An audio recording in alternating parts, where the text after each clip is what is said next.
Kisah ini diawali dengan kesibukan seorang ibu yang mempersiapkan perlengkapan sekolah putrinya.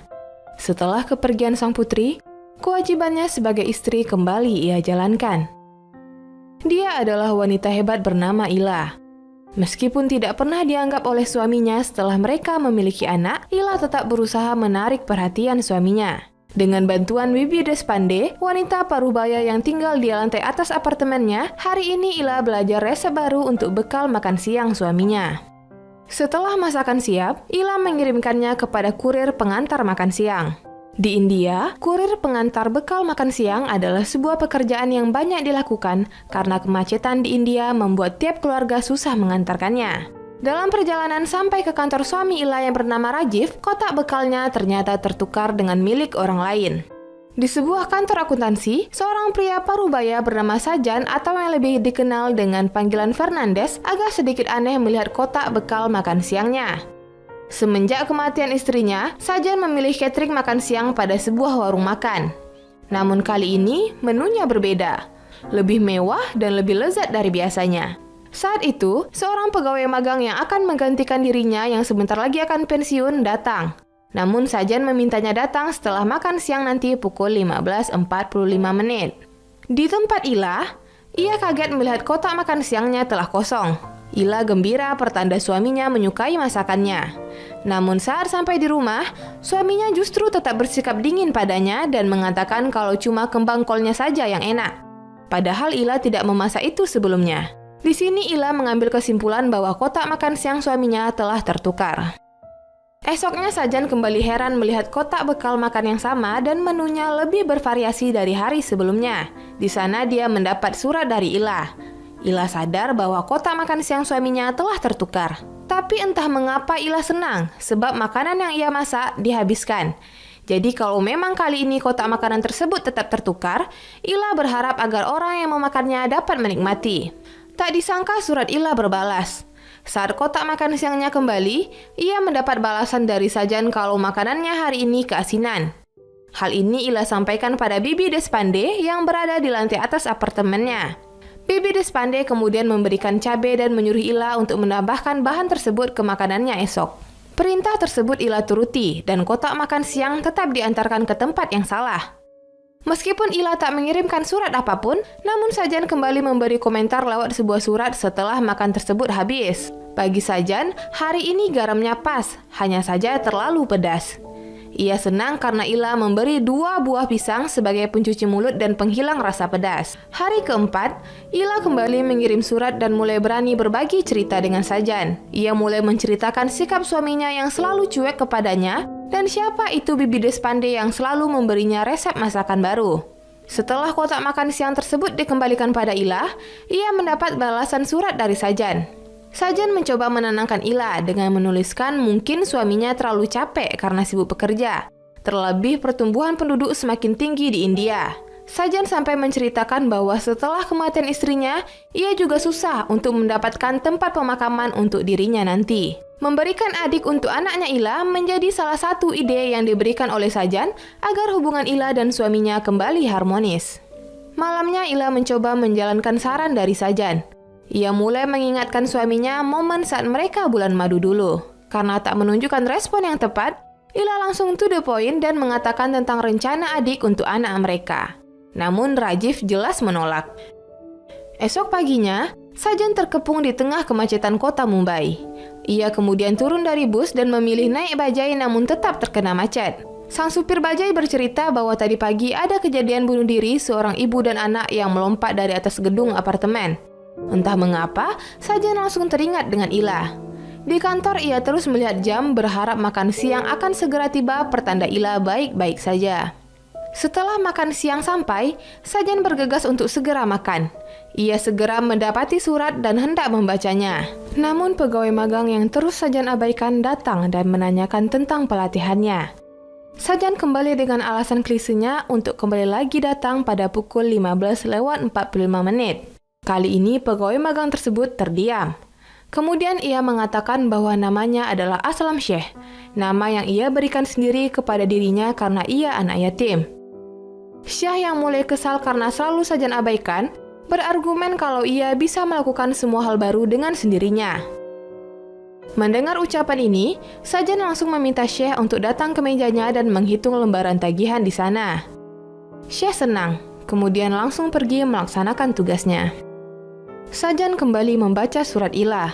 Kali ini Ila menceritakan tentang kematian saudaranya dan betapa berat kehidupan ibu yang bunuh diri dengan anaknya kemarin. Sajan lalu membalas bersama kotak bekal yang dikembalikan pulang ke tempat Ila. Sajan meminta Ila untuk tidak berpikiran buruk seperti itu, karena sesuatu yang terlihat belum tentu aslinya buruk. Sajan pun menceritakan kejadian memalukan antara dirinya dan seorang nenek di dalam bus hingga membuat Ila tertawa membaca suratnya. Sepulang bekerja, Sajan diikuti oleh Syekh yang ingin mengenal lebih dekat dirinya.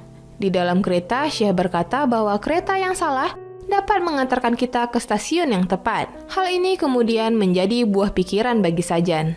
Sesampainya di rumah, Sajan memutar kaset rekaman acara komedi yang selama ini istrinya gemari. Keesokan harinya, kotak makan siang berisi surat curhatan kembali lagi ke tangan Sajan.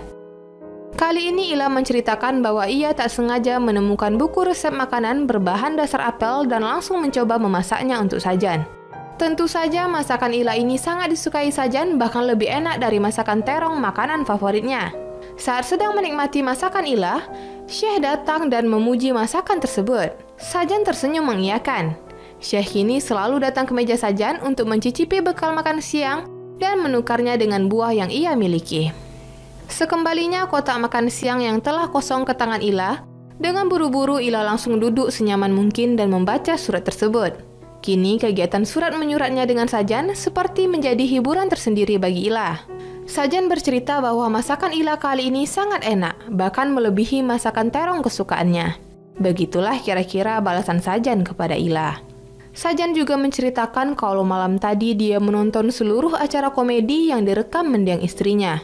Saat menonton acara tersebut, Sajan tersadar betapa menyesal dan rindunya dia melihat istrinya yang sedang tertawa melihat acara komedi, sementara ia selalu sibuk memperbaiki sepeda di balkon.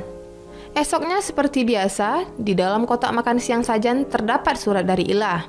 Ila juga menceritakan bahwa ayahnya kini mengidap kanker paru-paru karena kebiasaan merokoknya. Namun ayahnya justru tak mau berhenti karena ayah Ila merasa dengan rokok sakitnya akan hilang. Dan sekarang ayahnya terbaring tak berdaya di rumah ibunya. Malamnya Sajan pun tak merokok untuk pertama kalinya karena ia teringat dengan pesan Ila. Hari berganti kembali. Kini Ila memasak terong setelah ia tahu makanan tersebut merupakan makanan favorit Sajan. Setelah selesai memasak, Ila mulai mencuci dan mencium satu persatu baju suaminya. Namun kali ini Ila mencium bau parfum perempuan dari baju suaminya, dan ini membuat Ila terdiam seribu bahasa. Selepas menjemput putrinya dari sekolah, Ila mengunjungi ibunya. Ibu Ila kini mengalami kesulitan ekonomi untuk pengobatan ayahnya. Ila pun kemudian berencana untuk meminjam Rp5.000 dari Rajif suaminya. Setelah pulang dari tempat ibunya, Ila mendapati bahwa kurir pengantar makanan sudah mengantar kotak makan siang yang sudah kosong. Di sana ia kembali mendapat surat dari Sajan kalau kemarin ia membeli sebuah lukisan pemandangan kota yang tak disangka terdapat dirinya di dalam lukisan tersebut. Sajan juga menuliskan bahwa semua akan berubah seiring berjalannya waktu. Hari berikutnya Sajan mendapat surat balasan dari Ila. Di sini Ila langsung menerangkan bahwa ia merasa kalau suaminya mempunyai hubungan gelap. Dia ingin pergi dari suaminya, tapi ia masih bimbang. Namun Ila berencana untuk pergi ke Butan karena di sana merupakan negara yang bahagia. Tak disangka Sajan membalas surat Ila. Ia mengatakan bagaimana kalau mereka pergi ke Butan bersama. Setelah mengirim surat pada Ila, Sajan terlihat sangat bahagia. Sampai sepulang bekerja, Syekh merasa heran kenapa Sajan terlihat sangat berbeda hari ini. Namun Sajan hanya tersenyum dan menanyakan apakah Syekh pernah pergi ke Butan. Esoknya Sajan kembali tersenyum mendapat balasan dari Ila. Ila bertanya, bagaimana mungkin mereka bisa pergi ke Butan sementara Ila tidak tahu namanya.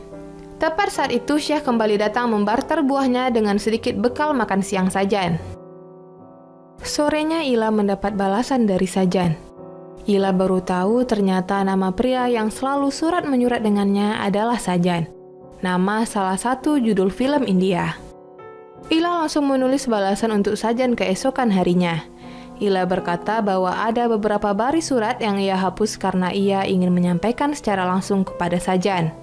Ila menunggu Sajan besok siang pukul 1 di kafe Cooler di daerah Matunga. Setelah membaca surat tersebut, Sajan terlihat bahagia. Tapi bahagianya tak bertahan lama karena salah seorang pegawai memanggilnya ke ruang bos. Sesampainya di ruang bos, Sajan melihat Syekh sedang duduk tertunduk. Ternyata ia dimarahi karena salah membuat laporan keuangan.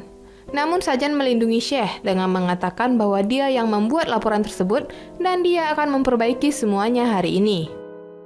Syekh merasa bersalah. Ia mengundang Sajan untuk makan di rumahnya. Malamnya di rumah Syekh setelah Sajan makan, Sajan bercerita kalau dia sudah mempunyai pacar bernama Ila.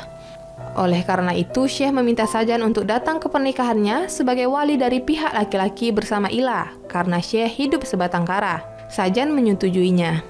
Esok paginya, Sajan sudah bersiap-siap dengan sangat rapi karena siang ini akan bertemu dengan Ila.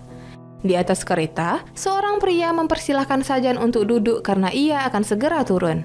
Siangnya Ila sudah menunggu-nunggu di kafe yang mereka janjikan. Namun Sajan tak kunjung datang. Singkat cerita, esok harinya Sajan mendapat kotak makan siang yang diantar padanya kosong, tak berisi makanan apapun. Sajan paham bahwa Ila pasti marah. Sajan kemudian menulis surat pada Ila. Pagi kemarin sebenarnya ia sudah bersiap-siap dengan serapi mungkin. Namun saat ia masuk ke toilet untuk berkaca, ia mencium bau kakeknya padahal kakeknya telah tiada. Di atas kereta pun orang-orang sudah memperlakukannya dengan khusus, seolah kasihan. Ini pertanda bahwa dirinya sudah tidak muda lagi. Sajan sebenarnya datang ke kafe siang itu. Dia melihat Ila sangat cantik dan masih muda, sementara dirinya sudah tua dan dipenuhi dengan uban. Itulah yang membuat Sajan tidak jadi berani menemui Ila. Keesokan harinya, Ila sudah tidak menitipkan makan siang lagi. Sajan juga datang menghadiri pernikahan Syekh seorang diri, sekaligus pamit bahwa dia esok akan kembali ke kampung halamannya. Di tempat lain, Ila juga mendapat kemalangan karena ayahnya telah wafat. Pagi ini Sajan sudah berada di atas kereta. Sementara di tempat lain, Ila berdebat dengan kurir pengantar makan siang bahwa selama ini makanannya diantar ke tempat yang salah. Namun kurir ini bersikeras bahwa dia sudah mengantar ke alamat yang tepat. Karena tak percaya, Ila langsung mengantar sendiri makanan tersebut hari ini.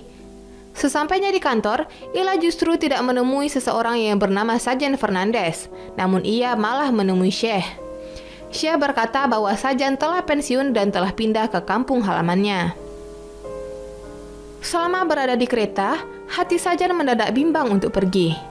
Tak disangka-sangka sore harinya Sajan telah kembali lagi ke rumahnya dan membuat anak tetangga sempat keheranan. Keesokan harinya, Sajan mendapat surat dari Ila yang ia titipkan kepada Syekh. Ila tidak tahu bahwa Sajan tidak jadi pergi. Ia menuliskan bahwa hari ini ia akan menjual semua emas miliknya dan pindah ke Butan bersama anaknya. Di akhir cerita, penonton dibuat sedikit kebingungan. Sajan yang tidak mau kehilangan Ila menaiki kereta menuju ke Butan. Namun anehnya, Ila ternyata tidak jadi pergi, sementara Sajan telah berangkat ke Butan. Kemudian cerita berakhir.